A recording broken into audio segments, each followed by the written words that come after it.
বিভাগীয় প্রধান সহকারী অধ্যাপক জনাব ইমরুল হাসান সিদ্দিকী স্যারকে বাকি অনুষ্ঠানটি পরিচালনা করার জন্য বিনীত অনুরোধ করছি। ধন্যবাদ সঞ্চালক।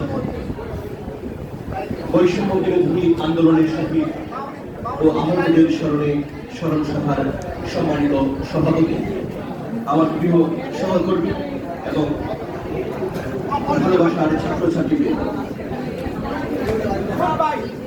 বৈষম্য বিরোধী ছাত্র আন্দোলন আমাদেরকে কুম্ভকরণের ঘুম ভাঙিয়েছে। আমরা যারা মুখের ভাষা হারিয়ে ফেলেছিলাম, প্রতিবাদের ভাষা হারিয়ে ফেলেছিলাম, আমাদেরকে মুখের ভাষা এবং প্রতিবাদের ভাষা শিখিয়েছে এই তরুণ। আমি ব্যক্তিগতভাবে রয়্যাল মিডিয়া কলেজের দুটি ঘটনা তোমাদেরকে শেয়ার করি।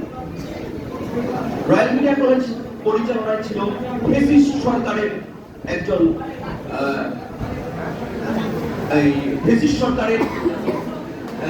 একজন নেতা, ওই দলের একজন নেতা রয়্যাল মিডিয়া কলেজ পরিচালনার দায়িত্বে ছিল। রয়্যাল মিডিয়া কলেজে যেখানে অন্যায় অনিয়ম হয়েছে, একটু প্রতিবাদ করার যখন চেষ্টা করেছি, আমার নামে তিনটা মামলা হয়েছিল এই ফেসিস্ট সরকারের আমলে। এবং ফেসিস্টের দোষর যারা ছিল তাদের সহযোগিতায় তিনটা মামলা হয়েছিল। ক্লাসরুমে আমি তোমাদেরকে পড়াই, কোন ছাত্র যদি ক্লাসে অসৌজন্যমূলক আচরণ করে, আমি শিক্ষক হিসেবে আমার উচিত তাকে শাসন করা। আমি আমার ছাত্রকে শাসন করার ফলে আমি আমার এই ফেসিস্ট সরকারের যারা দোষর ছিল তারা আমার ওই কোমলমতি ছাত্রকে ভুলিয়ে ভালিয়ে আমার নামে হত্যার চেষ্টার মামলা করিয়েছিল।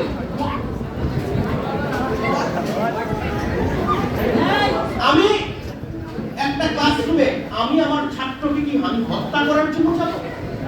ফেসিস্ট সরকারের যারা দোষর ছিল তারা এই কাজ করিয়েছে। আমাকে একাধিকবার মাথা নত করে আদালতে হাজিরা দিতে হয়েছে এই ফেসিস্ট দোষরদের কারণে। আমি নাম পরিচয় বলবো না, আমি শুধু বলবো যে এই বৈষম্য বিরোধী ছাত্র আন্দোলন আমাকেও মুক্তি দিয়েছে, বাংলাদেশকে মুক্তি দেওয়ার সাথে সাথে আমাকেও মুক্তি দিয়েছে।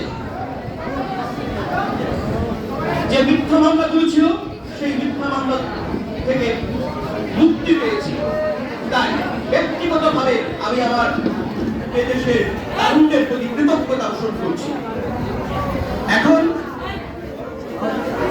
সভাপতি বক্তব্য রাখবেন রয়্যাল মিডিয়া কলেজের ভারপ্রাপ্ত অধ্যক্ষ জনাব শুভাশিস দে।